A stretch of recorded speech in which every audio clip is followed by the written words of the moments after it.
and welcome to the Dream Receiver Show. Super excited today because I have a guest that has a really unbelievable, incredible message about how important it is to have friends. I mean, yes, you've got to have friends. And when I met him at Business Excellence and I saw him walking around with this book and learned more about this book, when we had our meeting, I said, oh my goodness, I must have this man on my show. So please have a warm welcome to my special guest today, DELBERT. Thank you so much, Diane. DELBERT Anthony. DELBERT GEORGE FITZPENFIELD Anthony. As stated in my book, it's a very long name and I'm very honored to be on your show. Friendship is very important. The value of friendship is very, very important for me. Yes, and hence why we have this beautiful book. But what brought you to writing such a book as You've Got to Have Friends? The main reason why I wrote this book is I've had so many diverse friendships over my lifetime. And in so doing, some were very valuable and they were all valuable. Some were less valuable. But most important, they've really helped me to be friendly and to show the value of friendship and kindness and diversity to with all the different friendships I have over the years. So the friendship, you said some of them are more valuable and different. Yeah, I summed it up in a book that I'm writing too. It's I have friends for all reasons and for different seasons. For example, we have friends at Christmas we would meet with, friends we would meet for a drink after work, friends we would have to travel with, friends we meet for to go to church or whatever, for different reasons, different seasons. It's beautiful. So when I look at the front cover of this book, I saw so many different types of people all sitting at a table. I just wondered if you could tell me a little bit more about the front cover and the people on it. Number one, I've got to thank my illustrator, Rebecca Kimber, for illustrating what I did believe it's a beautiful message or different messages. The illustration is about a dinner party or the last or the first supper. And there are 12 different people on there, and they're all different types of people, nationalities around the world, because we believe in diversity and acceptance of friendship for all. The other thing too, there's a dog in that picture, and the dog, if you turn dog in backwards, it means G-O-D. Whatever your religion, whatever your belief system is, whatever you choose to believe in mentally, spiritually, emotionally, that's what this book is about. So when you went to your illustrator and you told her, did you just tell her about all these different characters that you were thinking about and then she drew them kind of thing? Or how did that work? I have a life coach and he said, I like what you did. I wrote a poem and he said, you find an illustrator. And the illustrator turned to me and she said, well, we could do this, we could do that. But mentally and spiritually, I connected with this illustrator. And she lives in Alberta, and we were on the phone, within our phone conversation, we came up with this idea that's the Last Supper, the First Supper, a dinner party, but where people collectively get together and basically just have fun and say, you know what, we're all friends. Beautiful. And I noticed that they, like one has a chef hat on and has these different types of, almost like different careers or different types of personalities. What is that sort of portraying when you have the different types? We live in such a world where we are told that we have to do this or we should do this. In my life, I've worked as a dishwasher, I've worked as an author. I'm now an author. I've worked for so many years as a family development worker. I've fostered over 40 kids on my own. I've traveled to over 100 countries. I've met, and I was one of all these different people throughout my life. Wow, and what brought you to travel to all these different countries and how did that happen? I began traveling when I was 12. And because I was curious about traveling, curious about languages, cultures, religion, spirituality, mental growth, and I've had friends from around the world that I would visit throughout different seasons for different reasons.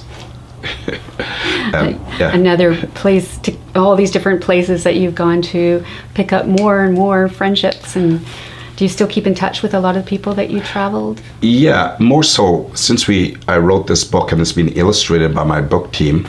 And in so doing, we're traveling with the book throughout the world, and we're taking different pictures of different people, and we're asking simple questions.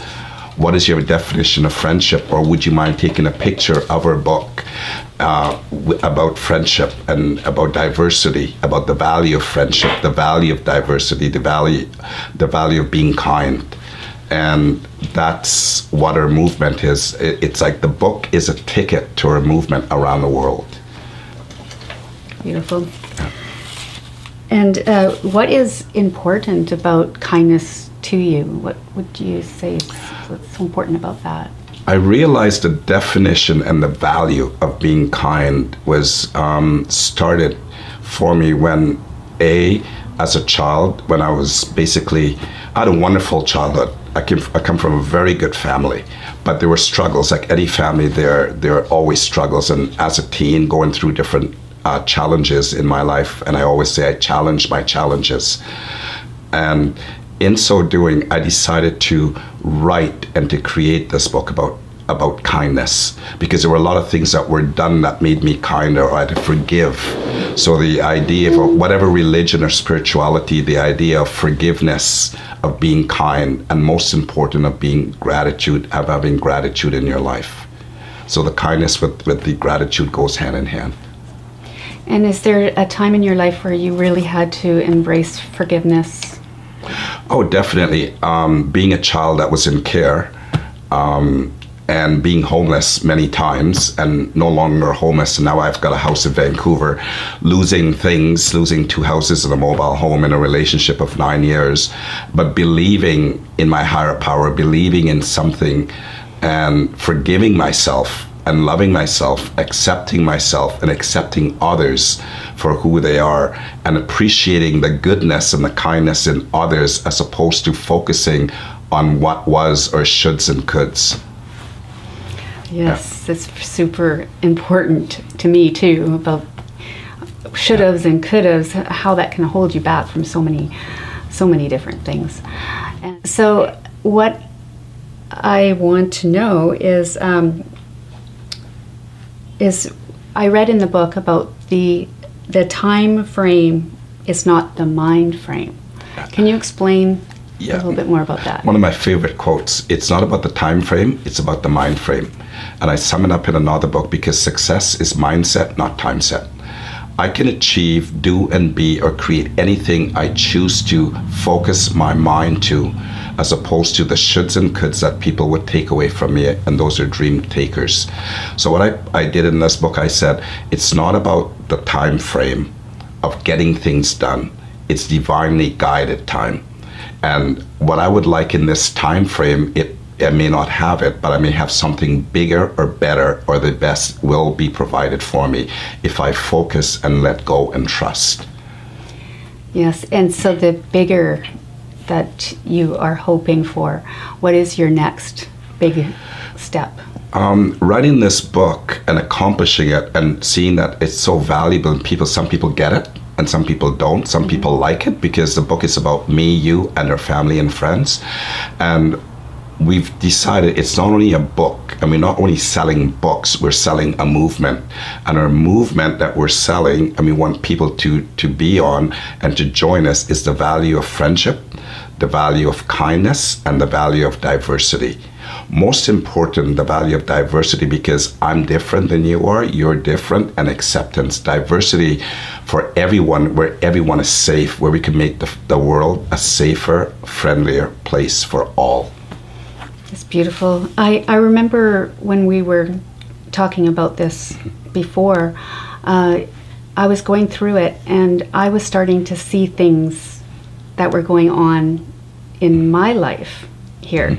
I seen a sad man here, and then the other laughing one. And with my life, I had a situation where my grandfather had a drinking problem, and it was at a dinner table where he was kind of acting out, and I could see both the sad man as well as this happy man when he was drinking. And then my grandmother's nickname was Shorty. And you had mentioned, I asked you, what about this guy over here? What's this all about? And can you explain what this little guy is? I call this guy Little Columbus. He's discovering the world. He's discovering who we are, what we want to do. He's a thinker. And a thinker is one that could sit back and see everything, observe everything, and is very patient and very quiet about everything.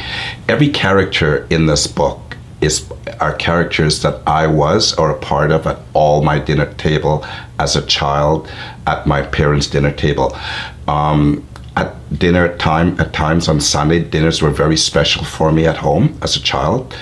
And that's when I was in Canada after 9 years. At dinner table in South America, where I lived in Guyana, we were very thankful to have very good meals. We were always fed, we were always loved, but the food that we had was very limited because I went through a food strike. There was civil war. So the dinner is very important. It's a place where we would sit in Guyana or sit in Canada and pray. It's a place where we could sit and share our thoughts or feelings or be educated about what didn't go on right that day. So it's about the time frame of where we're at. And throughout all these characters, there are different time frames, different time moments, and that's what it is. Yeah. The little guy, once again, too, I was told Columbus discovered America. Did he really? What's the truth? So it goes back to when we, as I said in the book, when we live from our hearts, we're kind. And when we're living their truth, we're kind. And when we're being authentic, we're kind. When we're not, then so be it. But we are who we are. It's very true. Authenticity and being real is so important. So now, how can people get a hold of getting a book like this? We do have the book on our website. I've got a book team. This book I wrote the book. I've got an illustrator, but I've got a team. Without my team, which is a very diverse team, I would not be able to create and start a movement with our book. And we do have a website. It's very simple. You've got to have friends.com. Right. Yeah. And so who mainly would this book be for? What is the main? This book is for all ages. It's for all ages, but it's geared towards anywhere from 3 all the way up to 40. It's teaching children, it's teaching adults, it's reteaching adults and children. It's teaching families who have quarrels over Christmas dinner, Thanksgiving dinners. It's teaching people who are shoulds and coulds and that are dream takers instead of dream makers how to be nice and kind and friendly by accepting the value of friendship and kindness for and with all. Yeah, and so many people tell me, oh, you should do a friendectomy. You should get rid of friends that don't serve you anymore and keep the ones and all of this type of thing. That doesn't sound very kind to me. But have you experienced where there have been people in your life where you just said, okay, now I have to? Yeah, I've had many friends that I had to release and let go. And for my own personal, spiritual, mental well-being, being abused in different areas of my life, different stages, I had to let those people go. And I thought they were friends. They're friends that mentally abused. They're family members that mentally did things right. And it's just being honest. I had to let go and trust I'm going to be okay. And the book has many messages from addiction to friendships that were addicts, so I don't longer need those people around me. Friends that are mentally challenged, which I've worked with, being special needs worker in the past, being a foster parent. I've seen a lot of kids that were addicts. I've seen a lot of people that have mental issues. And yes, I was friendly and kind to a lot of those people. But after a while, we outgrown. They've let go of me, or I've let go of them, and that's perfectly okay. Yeah, as I said earlier, I have friends for all reasons and for different seasons. I love that. That's a tweetable moment, wouldn't you say? Thank you. So yes, I've looked through this book a few times now, and I bought one with the coloring book actually in the background, which is really really helpful, because I was feeling that, wow, if you get kids coloring in it, it's going to give a lot more meaning to it. Is that one of the main reasons why you decided to put with the coloring book, or what was the reason behind that? The publisher, who's very, very good, and we decided that we're going to do a paperback and put a coloring book in the back of the book. In that way, it's not just a book, it's a childlike book, but it's a book for all. So the coloring could be done by children, it could be done by elderly, that are, and it's very therapeutic. The artist, Rebecca, also works in an elderly home part-time, right? And she does a lot of coloring with elderly people. So it's, once again, the coloring book is for kids. We've done workshops, and we continue to do workshops and talks. And we may start out with a workshop, or I may read the books to children, and they may have a coloring book. And at the end of that talk, we would talk to the teachers about finances, about addictions, about relationships, about the value of friendship. You mentioned earlier about coaching also. Mm-hmm. So you've had a coach throughout your life, throughout this process? And yeah, I've had many coaches. I live by coaches. Coaches are very important for me. My coach, T. Crane, who's helped me, and he's the one that says, okay, you know what, you've got your first book. And I was told as a child never to write a book because my writing is awful, my belief. And that was from my grade 5 teacher, and I bless her. I forgive her, I bless her, and I'm friendly with her, and hope that wherever she's at, I love her. Coaches are very good because coaches help me to get ahead. They believe in me and they assist me. Without my coach, I wouldn't be doing this book and working on another book. I also do coaching, and I'm coaching one member of my book team now, as well as other people individually. I've coached a lot of teenagers. I've coached a lot of families. Part of my book team, I'm coaching them. And coaching is accepting one in friendly ways with kindness and friendship. It's not bullying or taking money from people or whatever the gratuity is, right? It's believing in that person and supporting that person about their belief in friendly ways. right, and we discussed a little bit about that, about charging for your books, and sometimes friends not appreciating that. Yeah. However, your belief in money having energy, how do you feel about that? I'm glad you mentioned that.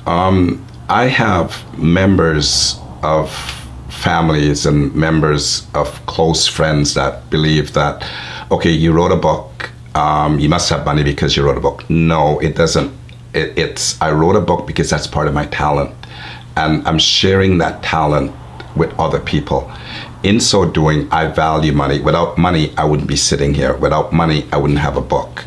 It costs money to do a lot of things. When I was in Zimbabwe, there was one person there, and he had thousands and thousands of dollars. And in my book, I said, some are rich and some are poor. I believe we're all spiritually rich. It's just that we have to tap into our spirituality. I believe that we're all financially rich because there's an abundance of money out there for all. We just have to go there and believe.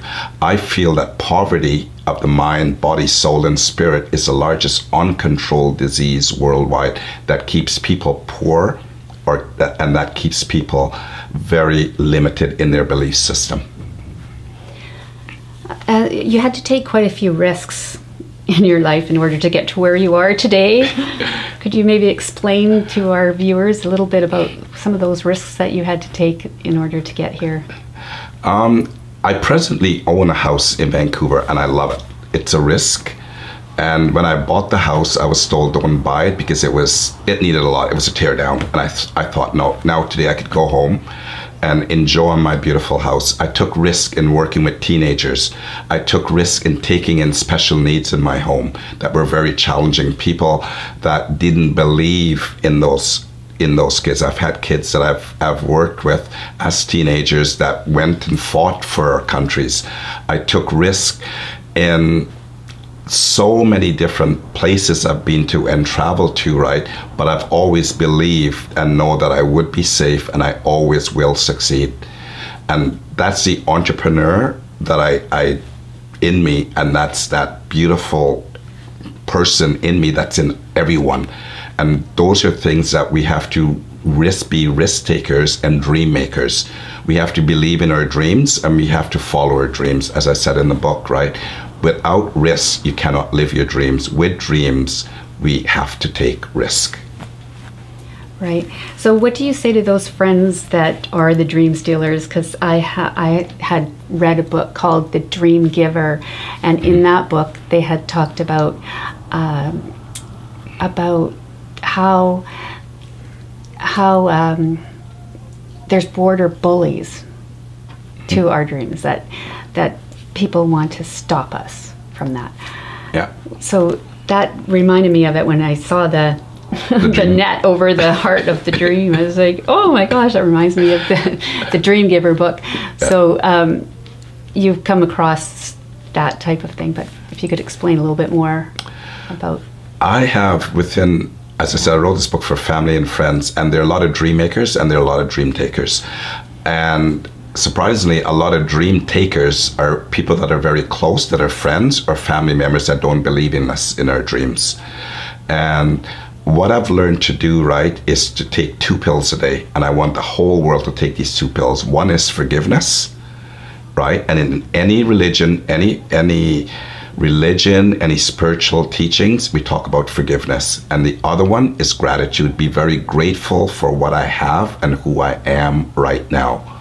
And when I take those 2 pills daily, I can go after my dreams and I can forgive my dream takers and become and live my dreams with being a dream maker.